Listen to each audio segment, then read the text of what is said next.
today's fishingfloridawater.com episode, I'm going to be talking to you all about the Bailess Spinning Reel and whether it's the right reel for you, what the benefits of using this reel is, and basically who it's marketed to. Before we get started though, if you became a subscriber to this YouTube channel, feel free to subscribe to the channel today if you like videos like this and want to see more videos like this. And also, if you haven't checked out fishingfloridawater.com, check out that site today as well.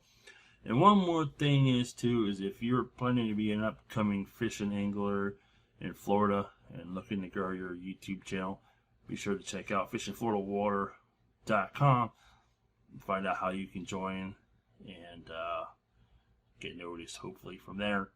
With that being said, let's jump into this episode here.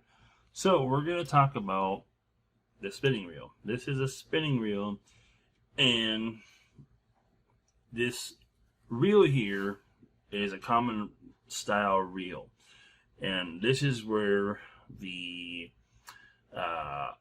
Bailess feature is being taken away from a reel like these style reels. Now, the benefit of having a Bailess reel is basically going to boil down to the type of angler that you are. So for example, if you're somebody who prefers to cast lures, swim baits, you don't want to have to necessarily open this bail arm every time you're going to have to make a cast out, because this cuts into your time on making your cast or retrieving your bait, casting it back out, because you have to keep on opening this bail arm here. What they're doing is the manufacturers of a lot of these reels are now making it so they're eliminating this metal bar from being on the reel anymore. So now, instead of you having this bar that would have to be always flipped over like this in order to have your line, one, free line, which means that you're allowing your bait to go with the current, or two, to be able to open the bail here, which allows your line to be able to go out when you're going to make your cast. So the part that is actually being used now is just this part here, which is your guide, your roller guide for the line to roll off of for the reel. That's it. This bar here, this whole metal bar on these reels that are bailless are now removed. Some of the manufacturers actually include that bail arm should you want to reinstall it on your reel. A lot of them actually don't even include that no more. So once you buy a reel, you might want to be sure that if you want to have the bail arm, that you buy a Bailess reel that has the actual bail arm available for you to install, should you not want to have a Bailess reel anymore and you want to have the bail arm back on it again. So basically how that works is your line, when you're not using your lure, rests on this roller guide here. And if I'm not mistaken, because it's been a while since I used a Bailess reel, because the last reel that I had that was technically Bailess was a Van Staal VR200 reel. I particularly didn't care for those reels, so I sold it. But I'm not sure, and I don't want to mislead you on that, but I'm not sure if when you start reeling, if the arm picks up the line and puts it back on a spool, or if you actually have to put the line on top of this guide right here to be able to start reeling it in. Now, if the line is not on this guide roller here, then you're basically going to be like having your bail open so that the bait is continuously going out with the flow of the water. And that is one of the things about a bailless guide.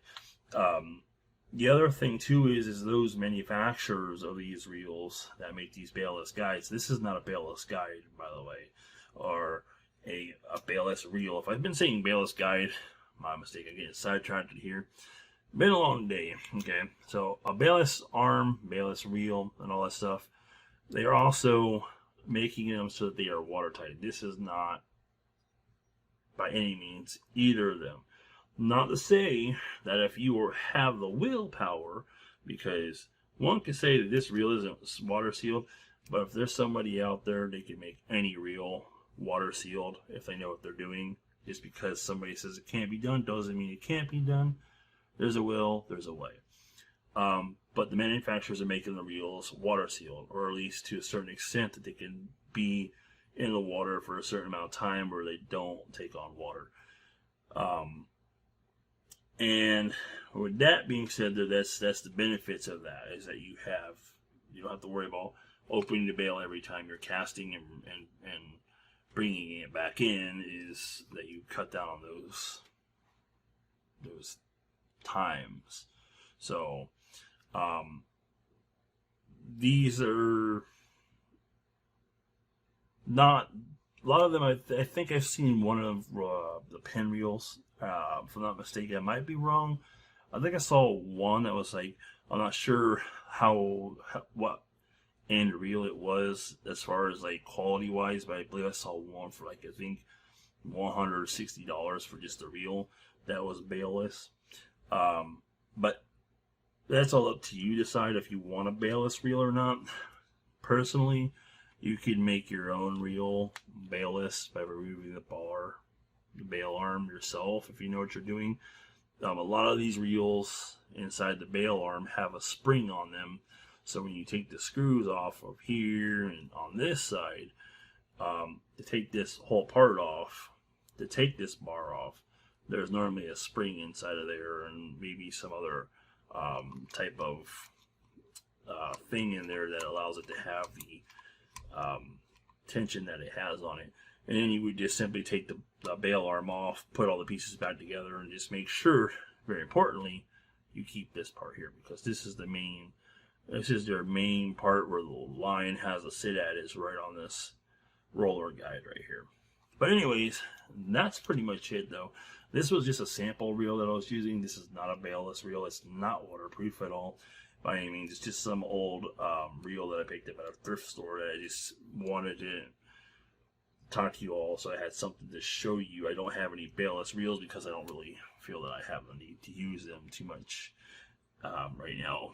So anyways, that is it for this episode. If y'all have found this video helpful to you all, feel free to, like I said, subscribe to the channel. And if you haven't checked out fishingfloridawater.com, feel free to check out that site down there in the description below. I've also added a link to some of you anglers out there that fish Florida and may be new to YouTube and are looking to get your channel noticed and stuff like that. I'm building a platform through the website to help everybody like share their stuff on there. You can find out more about that and all that good stuff by checking that link out if you like. And I'll see you all in the next episode. And until then, though, I hope y'all are out there catching a lot of fish, and we'll see you all, like I said, in the next episode. Not much more to say after that there. So get out there, catch yourselves a fish. If you have some questions for me, don't be shy to leave a comment down there below. I'll do my best to answer them to the best of my knowledge. Thanks for watching, everybody.